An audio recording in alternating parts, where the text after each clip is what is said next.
अपने बेटे कियान की वजह से रजत ने तोड़ा सभी का भरोसा और यहीं पर आएगा सीरियल गुम है किसी के प्यार में जबरदस्त ट्रैक। जी हाँ दोस्तों, अब शो के अपकमिंग ट्रैक में अब आप देखेंगे कि जहां Rajat Isha hit and run case के असली गुनहगार को पकड़ने के लिए उसे सजा दिलवाने के लिए अपनी एड़ी चोटी का जोर लगा देता है, तो वहीं आशिका को ये बात पता चल जाती है कि रजत हाथ धो के उस शख्स के पीछे पड़ गया है जिसने सभी की आय का एक्सीडेंट किया है। जहां आशिका पूरी तरह से डर जाती है और रजत को कॉल करके मिलने के लिए बुलाती है, तो वही रजत उससे मिलने के लिए गुजराल हाउस आ जाता है, जहां आशिका रजत के सामने ड्रामा करना शुरू कर देती है खुद को बचाने के लिए। तो वही आशिका रजत के सामने अपने घड़ियाली आंसू बहाते हुए फूट फूट के रोने लग जाती है और कहते हुए नजर आने वाली है कि रजत, सभी की आय का एक्सीडेंट किसी और ने नहीं बल्कि मुझसे ही हुआ था। क्या तुम अपने बच्चों की मां को जेल की सलाखों के पीछे भेज दोगे? वेल, अब शो के अपकमिंग ट्रैक में अब आप देखेंगे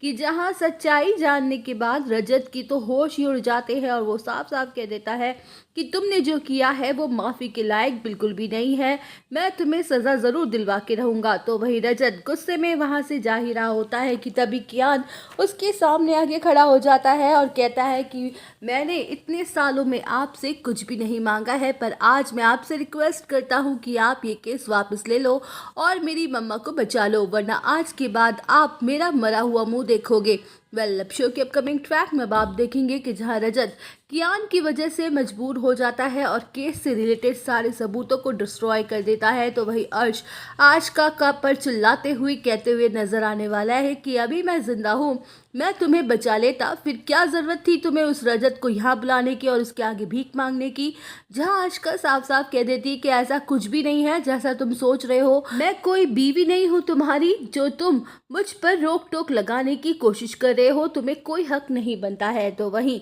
अर्श बौखला जाता है और कहता है कि आशिका, मुझसे पंगा लेना तुम्हें बड़ा महंगा पड़ेगा। जहां अर्श सभी को कॉल करता है और सारी सच्चाई बता देता है कि तुम्हारी आय का एक्सीडेंट आशिका ने ही किया है और रजत ने आशिका को बचाने के लिए केस को वापस ले लिया है, उसने सारे सबूत भी मिटा दिए हैं। तुम्हें रजत पर आंख बंद करके विश्वास नहीं करना चाहिए था, वो शुरू से ही धोखेबाज है। तो वहीं अर्श के खुलासे के बाद सभी के पैरों तले जमीन ही खिसक जाती है और उसे यकीन नहीं आ रहा होता है कि रजत उसके भरोसे को तोड़ सकता है। तो दोस्तों, और अपडेट जानने के लिए आप सब बने रहिए हमारे साथ, वीडियो को लाइक, चैनल को सब्सक्राइब करना ना भूलें।